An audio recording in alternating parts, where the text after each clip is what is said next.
I want to see this because I'm excited about this. Quentin Tarantino. Have you ever been to Tarantino's Pizza? There's a place here. This is super embarrassing. It's got good reviews. There's a neighborhood joint here, an Italian place. They have the nerve to call it Tarantino's. And you walk by, we go, what is this, Jimmy Pesto's from Bobby's? You know, what is this shit? You know, this is embarrassing. Tarantino's. It's got a yellow sign, too. It almost is in the same font as, like, Reservoir Dogs. It's a little much. Tarantino is back in the news. I like this. Here's why this is all interesting to me. Quentin Tarantino released his new trailer for what's the movie called, Jules? Once Upon a Time in Hollywood. Once Upon a Time in Hollywood. A story about me, Charles Manson, back in the, when he was mingling with all the Hollywood people in L.A. The trailer looks great. The vibe is great. It's perfect. I mean, this is where I wanted, ever since Pulp Fiction, I wanted Quentin Tarantino back in Los Angeles shooting outside in the day. I love this. I don't like when people shoot indoors. That's why I didn't like Magnificent Mile. It's all inside. It's a sound stage. I don't need sound stages. I want people out about in the streets that I know and love. Here's a secret. It makes fiction relatable. Why is this a secret? Well, our movies need to low-key trick us into thinking they're real. Otherwise, they won't work. So every movie that works on you is low-key tricking you into thinking you're having some experience or, walking in the character's shoes. That ain't going to happen on no soundstage. It's just not. So any show that is taking place, or any movie or show that takes place in real life, subconsciously is making you more invested right there, right off the bat. It's the biggest unkept secret. Hollywood doesn't know this. I'd love to consult Hollywood and tell them this. Special effects, you don't need special effects. You need more realism. I mean, everybody knows this. Shouldn't be a big secret, but it really would. The show Entourage, better than Game of Thrones. Why? It's more relatable, even though it's still fake. It's all fake, but it's relatable. Bring back Entourage. People need to stop being embarrassed that they liked Entourage. It's better than Game of Thrones. Now, I had one more comment. I don't know. Quentin Tarantino shooting outside in the daytime for this new movie. The trailer looks great. And another interesting point. Leonardo DiCaprio, Quentin Tarantino, Brad Pitt. Who else is in the movie? Margot Robbie. I'm going to go ahead and say there's 4 people right there with no social media presence. There's very few people like this left. No social media presence, right? Am I getting this right? Tarantino doesn't have Twitter, does he? I don't think so. The other guy, Brad Pitt? Yeah. Sometimes you go, is Brad Pitt real? Oh, yeah, Brad Pitt. You don't hear about him anymore. I don't know if this is purposely done to make their value remain A+. I mean, these guys are so high level that they might have had a meeting when social media was coming out going, we must make a pact to not be on social media. That way, when we appear in a movie, it will be like the old days of Hollywood when you saw your favorite star. If we see our movie stars every day on social media, they're not movie stars anymore. They're one of us. They're nothing exciting. That's why Natalie Portman, you don't really want to root for her in a movie because all you think about is her bitchy tweets, right? She's ruined. She ruined the movie. But Brad Pitt, he's a mysterious man. He maintained movie stardom. So I wonder if they're doing that on purpose or they just don't want anyone. Even like Jennifer Lawrence and Emma Stone don't go on Instagram or Twitter. It seems like people who actually care about being a serious actor don't want to get involved. It's interesting. And I wonder if there's also a meeting where they explain to them, it could only hurt your star. It could only hurt your brand. It's not going to elevate Brad Pitt to a higher level to be on Instagram, right? No. It's not going to make him any more valuable. So, interesting. Tarantino, they're back. They're all together, and it's going to be great, right? How could it be bad? But here's what I'm excited about. This Tarantino, and again, before social media, Tarantino's known for getting into it with people weirdly. He gets into these little fights, these bitchy little fights. And, back then, it was cringe. If he was getting in all these fights now, which he might be, people would be like, wow, Tarantino's got problems. But they allowed it. Remember Tarantino, he's found, so I made the movie, okay? I wanted these people to be in the movie, okay? Like that. If he was on social media today, we might hate him. Look at this. He's back. Quentin Tarantino snaps at a reporter, and we apparently have video here today. I haven't seen it, but I'm excited. Quentin Tarantino snaps at reporter when asked about Margot Robbie's limited role in Once Upon a Time in Hollywood. Who did we just hear from when they were like, I keep having dreams? Jeremiah Watkins. Jeremiah Watkins was on a podcast the other day. He doesn't really do many podcasts. This is Jeremiah Wonders. He was talking about how he has a recurring wet dream. A recurring wet dream. This is Jeremiah, the saxophone player from Kill Tony. Long, blonde, flowing hair. You have a clip? Or, I mean, I have the video. We're not going to find the clip. First 20 minutes of it. Ooh, am I sick? No, I don't need the clip. Jeremiah Wonders was on there talking about how he gets recurring wet dreams about Margot Robbie, and he described his dream in great detail. Literally, this is it. So I have this recurring wet dream where I'm in a red convertible sports car. He doesn't want to say Corvette. He doesn't want to say Corvette. He says red convertible sports car. And I'm barreling down the Pacific Coast Hellway at 130 miles per hour. And Margot Robbie is completely naked in the passenger seat, fingering, or no. He's fingering her. Let me say this again. I have this reoccurring wet dream where I'm barreling down the highway going 130 miles an hour in a convertible sports car. Margot Robbie is completely naked while I'm fingering her in the front seat. Recurring wet dream, meaning he comes while he sleeps, folks. Jeremiah Wonders. Reoccurring. They're saying that never happened. It did. He's gay for Tony. Yeah, it's about that Corvette. We have a clip? That's the whole thing if anyone was interested. Only the guys here. Oh, also Jeremiah Watkins is movie starring himself up. I don't know if anyone could tell, but this haircut actually makes him more powerful than his old haircut. And he has changed his personality. I've noticed this. Jeremiah has leveled up. You know, we got to keep this in mind about people. Now that we're watching them every day on the internet, it's harder to see growth. You know, I've been watching Jeremiah Wonders for 8 years. He started off on Death Squad, very, very insecure 8 years ago. Very, very dopey, and would always make retarded jokes that bombed silence on Death Squad. Okay, that's that show where Brian Redband and a bunch of idiots sit around that table at the Ice House Comedy Club.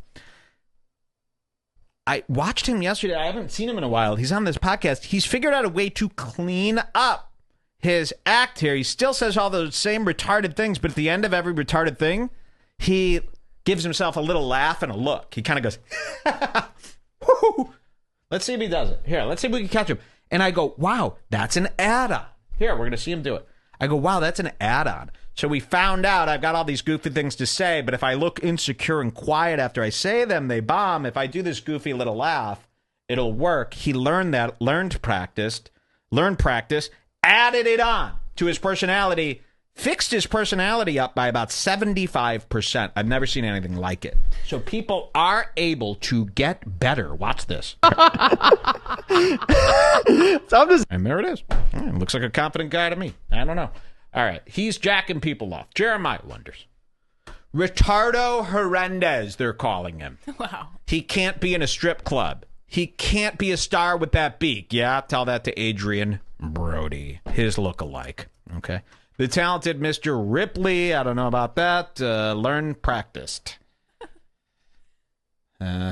He's DJ Qualls. I'm sick to my stomach. All right, Quentin Tarantino yelling at the reporter. Let's see. Quentin, you have put Margot Robbie, a very talented actress. I love actor, Quentin Tarantino talking, by the way. Let's see if he's the same. Okay, we're looking at a panel here. Tarantino, DiCaprio, Pitt, Robbie. Okay. Who ever since Jeremiah told me that story about her naked in the front seat and he's fingering her, I'm like, I'd do that to her too. Yeah. I was never interested in this Robbie. Now I'm kind of interested. Thinking about it, if she does that, He then raised yeah. her rates. If she does that, yeah. Rose my If rates. she's just fingering herself in the front seat of a car. It's a I pretty like cool that chick. better. Her fingering herself in the front seat of the car is better for me. Than Jeremiah fingering her. Yeah, I want Jeremiah to be concentrating on the road. He's doing 130 for God's sakes. There's a lot of people and cars. Now you're going to have a wet dream tonight about that scenario. I wish, and if not, just pour water all over me while I'm sleeping. Quentin, you have put Margot Robbie, a very talented actress, actor, in your film. She was in with Leonardo in Wolf of Wall Look at Street. his face. I love this face he has. If I could get plastic surgery to look like anybody, I would be like, can I have Quentin Tarantino's mouth, please? Because I want to always look like I got a huge issue with somebody and that I'm better than them. You could rock that shirt he's wearing. Oh, yes, with of the course. little Joy's cocktail glass in the Yeah, corner. isn't it interesting that all the cool clothes from the 90s are coming back? You're going to see a big resurgence. I might even have to level up again because I feel like everyone's going to start dressing like this now. Like me. So I'm going to have to dress like something different, you know. In your film, she was in with Leonardo in Wolf of Wall Street. She's looking fine as fuck, This is by the way. You know, person with a great deal of acting talent, and yet you haven't really given her many lines in the movie. Oh! And I wondered, I guess that... Oh, yeah, right. Try this with Tarantino. No wonder he's going to snap. Well, she's a beautiful woman. You really didn't give her enough lines. Okay, what if the character didn't call for enough lines? See, this is the kooky Twitterverse. This is the kooky Hollywood now. I already know what they're going to do. Margot Robbie's a woman. Why didn't you give her enough lines in the movie? I don't know. The character didn't say that much. What do you want? She should be equally represented? How about I say 193 times again? Should I do that? I'll start now. People are leaving. Why? Goodbye. Imagine that. That's what he should do. And I'm quoting him, by the way, from the last movie he made with Leonardo DiCaprio. So you're allowed to say it. The Dango Undanged. All right, here he is. Look at him. He already knows, just like I know. And he's like, you're lucky I don't have a gun. Acting talent, and yet you haven't really given her many lines in the movie. And I wondered, I guess that was a deliberate choice on your part, and I just wanted to know why that was, that we don't hear her actually I can't wait to hear what he speaking says. very much. And Margot, I wanted you to also comment about being in the film in this part. Well, I just reject your hypotheses. Yeah!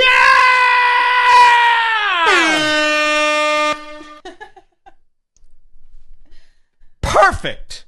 I don't need to hear any more. We're going to hear more. And they call that lashing out. Come on. That woman was lashing out at him. I reject your hypothesis. This is exactly what needs to be said. You know, when I fantasize about being interviewed by people, I say stuff like that, too. You know what I mean? I do. You got it. Every person should have a list of, like, the 5 things they would say to their greatest criticizers. Yeah, for sure. And it should be as simple as that. I've I'm got sorry. some. What did he say? I reject your hypothesis? Yep. Well, I reject your hypothesis. Wow.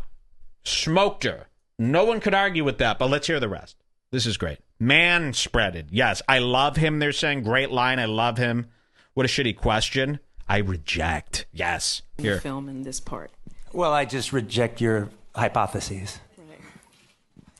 And Robbie laughs like a great chick that I'm starting to fall in love with here. I'm sorry. She's a good woman. Look how great that was. That's what you want from your girl on the side. You want them to laugh at the stuff that only a man should really agree with, you know? It's pretty cool. What? Your hypotheses. She loves it. Like I said earlier, and then wait. I always look. Then he drinks out of a tiny, tiny cup. Watch this. That is also a power move. Watch this. Watch this. Like I said earlier. Small sip. And they cut. There was nothing in that. I mean, there was literally like just enough water to wet the bottom there. It was the tiniest cup. Hey, get me Dixie cups. Oh, Remember on that. the list. Dixie cups. Got it. And this is inspired by Jason. What about those triangle cups that come out of a thing? No, regular Dixie cup. This is inspired by, what's his name? He was in Mallrats. He used to keep a folded up Dixie cup in his front pocket. He'd go to the food court and he'd go, fill this up with Coke, no ice, and give them the Dixie cup. And then he'd just go, that's enough. Put it back in his pocket. Because it is enough. That's really all the Coke you need. What a brilliant line. I wonder if he brought that to the table or if that was a Kevin Smith thing. All right, here. Let's see. One more from, let's hear the rest of this Tarantino thing. I didn't think we'd be watching this for this long. Jason Lee is who I was going to say. Yeah. Like I said earlier, I always look to the character and what the character is supposed to serve to the story. She's British? I think the moments that I got on screen gave an opportunity to honor Sharon and the lightness. I don't think it was intended to delve deeper than, like Brad also mentioned, I think the tragedy ultimately was the loss of innocence, and to really show those wonderful sides. Brad Pitt's literally sitting there like, shut up. We talk about how much you suck. Shut up. They're all like, mad this at her. might be the only cool people in all of Hollywood. No, not mad at her. Yeah, mad at the reporter. Yeah. Yeah, they're all looking like, shut the fuck up. We're against you. You don't even know it. Intended to delve deeper than, like Brad also mentioned, I think the tragedy ultimately was the loss of innocence, and to really show those wonderful Brad sides. Pitt should lean in and be like, I have something to add. Shut up. Wouldn't that be cool? Her, I think, could be adequately done without speaking. I did feel like I got a lot of time to explore the character, Bustin' Tarantino, even without please. dialogue specifically, which is an interesting thing. He's because ready to pop. Look to the interaction with other characters to inform me on the character. Rarely do I get... He's sitting there like, yes, she has a career ahead of her. Mine is nearly done, and I'm invincible, so... He did not... this is it? He's not going to explode? That tiny thing is what they call him exploding Are the reporter. you kidding me? Look at the title of the video up there. Quentin Tarantino lashes out when asked about a Margot Robbie limited role. That's I mean, this insane. is crazier than Ben Shapiro's lash out. Hold on. Get an opportunity to spend so much time on my own as a character, going through a day-to-day existence. Still getting popped That was on the actually an day-to-day. interesting thing for me to do as an actor. I actually really appreciated You're not the an exercise. actor, you're an actress. The trans? And felt that I could deliver what I wanted to on screen. He didn't lash out. The Guardian? And the Variety article that you originally pulled up says that he snaps at reporter. Okay, this is the snap. And why would Variety write that? I know. Variety, come on. you exist because of him. Didn't he show Variety magazine in Pulp Fiction? That's the only reason people know it exists? Here we go. Well, I just reject your hypotheses. That's snapping. That's lashing out now. Unbelievable.